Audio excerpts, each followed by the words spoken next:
পিসি ঠাম্মিকে সকলের সামনে উচিত শিক্ষা দিল রাই। সম্পূর্ণটা জানতে ভিডিওটা একটি লাইক করে প্রথম থেকে শেষ পর্যন্ত দেখতে থাকুন।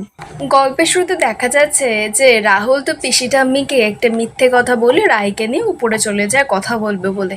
এবার রাজীব বাবুও তো রাহিদের সঙ্গে কথা বলবে বলেও উপরে চলে যায়, যাতে ওই তিতলি মুখ না খুলতে পারে কোনো মতে, আর পিসি ঠাম্মি কিছু জানতে না পারে সেই কারণে। এদিকে কনক অনিয়া লাক্সকে সাইডে ডেকে কানে কানে বলছে যে দেখিস পিসি ঠাম্মি যেন কোনো মতেই জানতে না পারে এই তিতলির ব্যাপারে, তাহলে কিন্তু সর্বনাশ হয়ে যাবে। এদিকে দেখা যাচ্ছে রাহুল ছাদে গিয়ে রাহিকে বলছে যে আমি যতবার আগে তিতলির সঙ্গে দেখা করতে গেছি তখনই তুমি সামনে চলে এসছো, আর এখন ওই তিতলির মুখ আমি দেখতে চাইছি না, ও এখন আমার সামনে চলে এসেছে, আমার ভাল লাগছে না। রাহি তখন জানায় যে তিতলির ব্যাপারে কিন্তু আমি তোমাকে সবকিছুই বলেছিলাম। রাহুল বলছে হ্যাঁ, তুমি আমাকে আগে থেকেই সবকিছু বলেছিলে, কিন্তু আমি আমার মনের কথা শুনেছিলাম, তাই ওকে আমি সবটা জানিয়েছিলাম। মনের কথা শুনে ভুল করেছি, সেটারই এখন মাসুল গুনছি।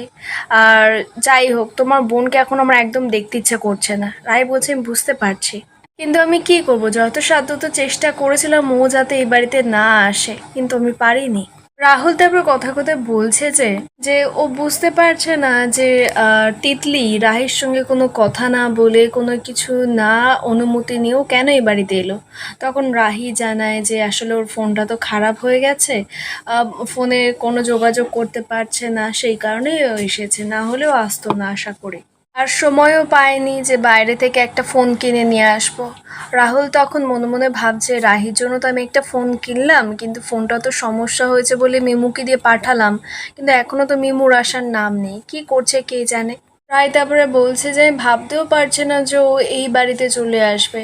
তখন রাহুল বলছে আমার তো একটা ব্যাপার নিয়ে টেনশন হচ্ছে যে পিসি ঠাম্মা তো কিছুই জানে না, পিসি ঠাম্মা যদি একবার জানতে পারে এই বিয়ের ব্যাপারে তাহলে যে কি হবে বাড়িতে।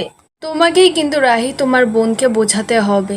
তো রাহি বলছে আমি তো বোঝাতেই যাচ্ছিলাম, তুমি তো আমাকে আটকে দিচ্ছ।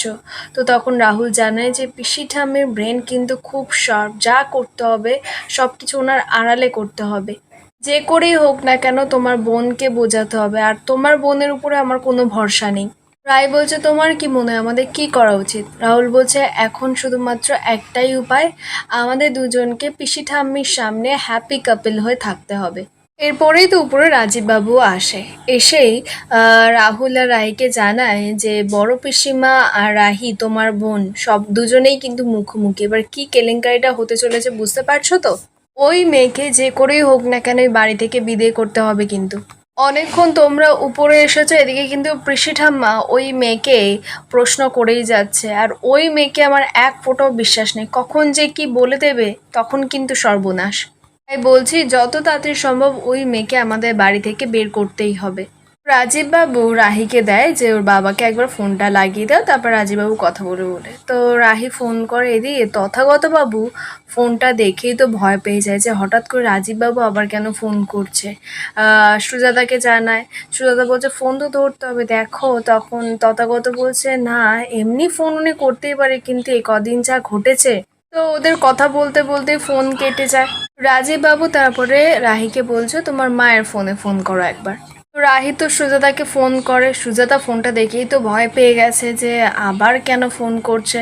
তো এবার সুজাতা তারপরে তথাগতর কথা শুনে ফোনটা ধরে। তো এবার রাহি হ্যালো বলতেই রাজীববাবু ফোনটা নিয়ে নেয়, নিয়েই সুজাতাকে বলছে যে বেআই মশাইয়ের ফোনে তো ফোন করলাম, উনি ধরলেন না, তাই আপনার ফোনে ফোন করতে বাধ্য হলাম। একটা ঘটনা ঘটেছে। সুজাতা তো কথা শুনেই ভয় পেয়ে গেছে, জিজ্ঞেস করছে কি ঘটেছে। তখন রাজীববাবু জানায় যে আপনার ছোট মেয়ে তিতলি আমাদের বাড়িতে এসেছে।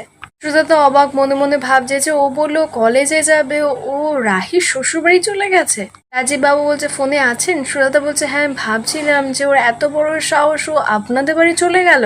তখন রাজীববাবু বলছে সাহস নয় দুঃসাহস ওর, আপনাদের জানাচ্ছি আপনাদের মেয়েকে আপনারা দয়া করে নিয়ে যান, না হলে সমস্যা হবে। তো সুজাতা বলছে সমস্যা কি সমস্যা। তখন রাজীববাবু জানায় সব ঘটনা। সুজাতা তথাগত শোনার পর বলে যে আপনি চিন্তা করবেন না, যত তাড়াতাড়ি সম্ভব আমরা আসছি। সুজাতা ফোন রেখেই তো তথাগতকে দোষ দেওয়া শুরু করে দিয়েছে যে এই সমস্ত কিছুর জন্য তুমি দেয়। তথাগত বলছে কেন আমি কি করলাম। সুজাতা বলছে তুমি যদি তিতলিকে এই বাড়িতে ঢুকতে দিতে, ওকে যদি বাইরে না থাকতে বলতে, তাহলে ও তো আর রাহির বাড়িতে চলে যেত না, তাই না। মন্দিরা তারপরে বলছে তাহলে তোমাদেরকে তো এক্ষুনি যেতে হবে। এবার তথাগত তো কোনোভাবেই যেতে চাইছে না, যে এরকম একটা ঝামেলা হয়েছে, ও কোনোভাবেই মুখ দেখাতে পারছে না। তখন সুজাতা বলছে তোমাকে আর যেতে হবে না, আমি আছি, আমি চলে যাব আমার মেয়ের বাড়ি। অন্তত রাহির শ্বশুর বাড়িতে মান সম্মানটা ওর বজায় রাখতে তো আমাদের হবে, তাই না? তাই এক্ষুনি আমাদের যেতে হবে। তো সুজাতা মন্দিরাকে বলে চল আমাদের এক্ষুনি বেরোতে হবে। মন্দিরা বলছে আমি যাব? সুজাতা বলছে হ্যাঁ তোকেই যেতে হবে, নাহলে আর কে যাবে? তুই আমার সঙ্গে চল, আর এক্ষুনি বেরোতে হবে, মিষ্টি ফিষ্টি কিনতে হবে, প্রথম যাব আমরা। এদিকে দেখা যাচ্ছে পিসি ঠাম্মি তিতলির সঙ্গে গল্প করছে। এদিকে তিতলির মন পড়ে আছে যে ওরা এখন অবধি আসছে না কেন। দুদিন আগে যে ওর জন্য মরে যেত, এখন কি সে দিদির সঙ্গে প্রেম করছে নাকি? ওর তো এইসব ভেবে খুব জেলাস ফিল হচ্ছে। এই বাড়িতে ওর বিয়ে হওয়ার কথা ছিল, সেখানে দিদি একেবারে এখানে জাঁকিয়ে বসেছে, সবাই কত ওকে সম্মান করে, ভালোবাসে। তিতলি তো বারবার গয়নার বাক্সর দিকে তাকাচ্ছে পিসি ঠাম্মি। তো পিসি ঠাম্মি তখন বাক্সটা দেখিয়ে বলছে এটা হলো আমার সম্পদ, বুঝলি তো? স্বামী মরে যাওয়ার পর হলো কি যে এগুলো পড়তে পারি না ঠিকই, কিন্তু এগুলোই আমার এখন সম্বল।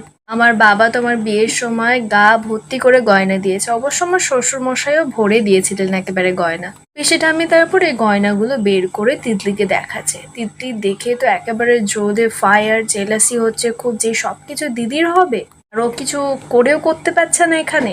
তিতলির তো লোভ হচ্ছে যে এদের এত টাকা, চাইলেও যে কোনো মুহূর্তে বিদেশে সেটেল করতে পারতো, মাথা গরম করে একটা ভুল করে ফেলেছে ও এখন বুঝতে পারছে। তিতলি তারপরে বলছে এত গয়না? তখন পিসিটা আমি বলছে এগুলো কম, বাড়িতে রেখে এসেছি কিছু গয়না, সব সময় তো সব গয়না নিয়ে ঘুরে বেড়ানো যায় না, পথে ঘটে যদি কোনো বিপদ হয়ে যায় সেই কারণে। পিসি ঠাম্মি তো খুব গল্প করছে যে আমাদের অনেক বড় ব্যবসা, আমার বাবা আর আমার ভাই মিলে ব্যবসাটাকে দাঁড় করিয়েছে। বনেদি পরিবারের মেয়ে তো আমি, আমরা চাইলে ভারতে যে কোনো জায়গায় জমি কিনতে পারি, 2-3টে করে। শুধু ভারতে কেন, বিদেশেও আমরা জমি কিনতে পারি। আর একজন মেয়ে তো আমাদের বিদেশে আছে, তাই না?